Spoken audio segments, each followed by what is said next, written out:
Assalamualaikum warahmatullahi wabarakatuh. Alhamdulillahilladzi anara quluba ibadihil muttaqin binuri kitabihil mubin wa ja'alal qur'ana shifaa'an lima fis suduri wa hudaw wa rahmatan lil alamin. Allahumma salli wa sallim ala khatamil anbiya'i wa ashrafil mursalin sayyidina Muhammadin nabiyil arabil amin alladzi fathallahu bihi a'yunan umya wa adanan summa wa quluban ghulfa wa akhraja bihin nasa minadh dhulumati ilan nur salatan wa salaman daimaini ila yaumil ba'tsi wan nusyur wa ala alihi at-tayyibin al-athhar wa ashabihi al-hadin al-abrar wa man tabi'ahum bi ihsanin ila yaumiddin, amma ba'du. Pemirsa Info Palid yang dimuliakan Allah, kita sering mendengar bahwa Al-Quran merupakan kalam Allah, di mana firman Allah atau kalam Allah ini diturunkan oleh Allah pada bulan Ramadan. Hal ini termaktub di dalam kitab Al-Quran. A'udzubillahi minasyaitonir rajim. Bismillahirrahmanirrahim. Syahrul Ramadan alladzi unzila fihi al-Quran hudan lin-nasi wa bayyinatin minal huda wal furqan.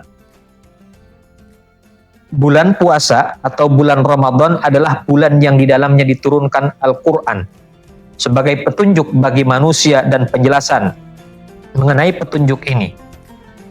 Artinya, di sini bahwa di bulan Ramadan Allah menurunkan yang namanya Al-Quran. Bisakah kita mendefinisikan apa itu Quran?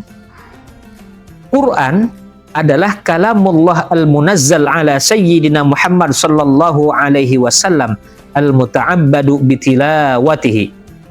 Yang dinamakan dengan Al-Quran adalah kalamullah, firman Allah yang diturunkan kepada Nabi Muhammad sallallahu alaihi wasallam al-muta'abbadu bitilawatihi, yang menjadi ibadah dengan bacaannya. Maka kita harus bisa membedakan mana yang namanya Quran, mana yang namanya mushaf.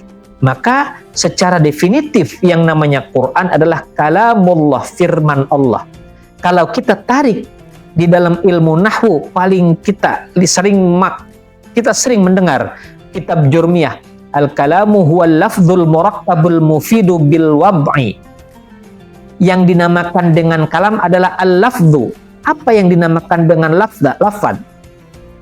Yang dinamakan dengan kalam adalah al-kalamu huwal lafdhu. Lafad adalah sautun yashtamilu ala ba'dil hurufil hijaiyah. Suara yang mencakup pada sebagian huruf hijaiyah. Maka yang dinamakan dengan Quran adalah lafad, ada suaranya. Inilah yang dinamakan dengan Quran adalah al-makru, yang kita baca, bukan yang kita pegang. Yang kita pegang itu namanya adalah mushaf, bukan Quran. Maka kita perlu bisa membedakan mana Quran, mana mushaf. Jadi Quran secara definisi adalah kalamullah al-munazzal ala sayyidina Muhammad sallallahu alaihi wasallam al-muta'abbadu bitilawatihi. Maka di bulan Ramadan ini, mari kita perbanyak untuk membaca Al-Quran. Sebab Al-Quran merupakan petunjuk dan hidayah bagi kita semuanya. Sebagaimana yang sudah tadi saya sampaikan. Syahrul Ramadan alladzi unzila fihil Quran hudan linnas, sebagai petunjuk bagi manusia. Wa bayyinatin minal huda wal furqan, pembeda antara hak dan yang batil. Tentu, di dalam membaca Al-Quran, jangan terburu-buru. Kita harus menggunakan tajwid. Di mana makharijul huruf yang benar kita ucapkan dengan sebaik-baiknya. Tajwid kita pergunakan. Ketika tanda wakaf kita berhenti. Disinilah perlunya kita mempelajari tajwid. Maka Allah Subhanahu wa ta'ala dalam firman-Nya berfirman, a'udzubillahi minasyaitonir rajim. Warattilil Qur'ana tartila. Dan bacalah Al-Quran itu dengan perlahan-lahan. Di dalam kitab Ziyadatul Musa'adah dijelaskan, wat-tartilu huwa qira'atul Qur'an bima'rifatil wuquf wa makharijil huruf. Jadi yang dinamakan dengan Quran di dalam kitab Ziyadatul Musa'adah, tartil adalah membaca Al-Quran dengan mengetahui tanda-tanda wakaf dan makharijul huruf, tempat keluarnya huruf. Nah, untuk itu di bulan Ramadan ini kita harus membiasakan membaca Al-Quran, tidak hanya di bulan Ramadan, kalau perlu di hari-hari yang lain. Kenapa sebabnya? Di dalam kitab Risalatul Mu'awanah dijelaskan, wa yambagi ayyakuna laka wirdun min tilawatil kitabil aziz tudawimu ala qiraatihi fi kulli yawmin wa laylah wa adna dzalika an taqtasira ala juz'in fayakunu laka fi kulli syahrin khatmah. Di sini dijelaskan di dalam kitab Risalatul Mu'awanah, hendaknya kamu memiliki satu wiridan, di mana wiridan tadi adalah membaca Al-Quran yang kamu dawamkan setiap hari, setiap malam, tidak boleh lepas. Satu hari satu malam jangan sampai kita tinggalkan untuk tidak membaca Al-Quran. Itu di dalam kitab Risalatul Mu'awanah. Di sini dijelaskan, dan paling sedikitnya 1 bulan adalah 1 kali, berarti 1 hari adalah satu juz. Makanya bagaimana kalau saya belum lancar? Laksanakan, baca semampunya. Sebab kenapa? Itu akan menjadi pahala untuk kita. Dalam usul fikih dijelaskan dalam kaidah fikih ya, ma la yudraku kulluh la yutraku kulluh. Kalau kita tidak mampu melaksanakan secara keseluruhan, maka jangan tinggalkan secara keseluruhan. Maka usahakan dalam 1 hari kita membaca Al-Quran.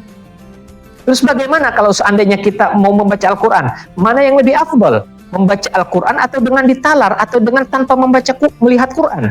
Maka di dalam kitab dijelaskan, di dalam kitab Zadul Musa'adah, wa'lam anna li qira'atil Qur'an fadlan 'aziman wa atharan fi tanwiril qulub. Di dalam kitab Risalatul Mu'awanah pun sama seperti itu, bahwa yang namanya membaca Al-Quran mempunyai fadilah yang agung. Terus bagaimana? Dijelaskan tadi kalau misalkan kita melihat mana yang afdal. Qala al-Imam an-Nawawi wa qira'atul Qur'an minal mushafi afdalu minal Qur'an ala dhahril qalbi.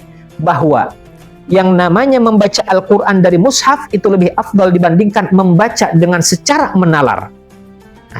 Di annan nadhra, karena memandang Al-Quran itu fil mushaf, terhadap mushaf, ibadah matlubah, merupakan ibadah yang sangat dianjurkan.